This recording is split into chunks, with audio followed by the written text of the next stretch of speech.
ప్రతి క్షణం భగవంతుడు మన సమక్షంలోనే ఉన్నాడు అని మనం ఎలా భావించగలం?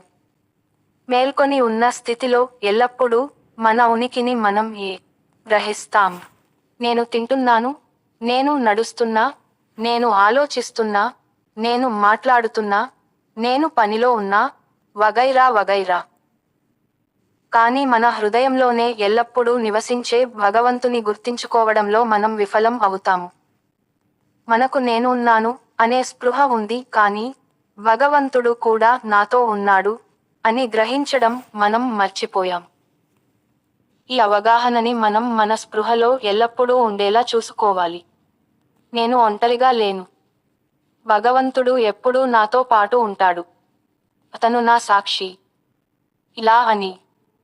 వాస్తవానికి భగవంతుడు సర్వవ్యాపి మరియు అంతటా నిండి నిబిడీకృతమై ఉన్నాడు.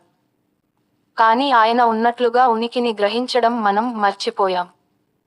ఇప్పుడు మన అంతఃకరణలో ఆయనకు స్థానం కల్పించి, మనతో ఆయనే నిరంతర సన్నిధిని గ్రహించడం సాధన చేయాలి మనం.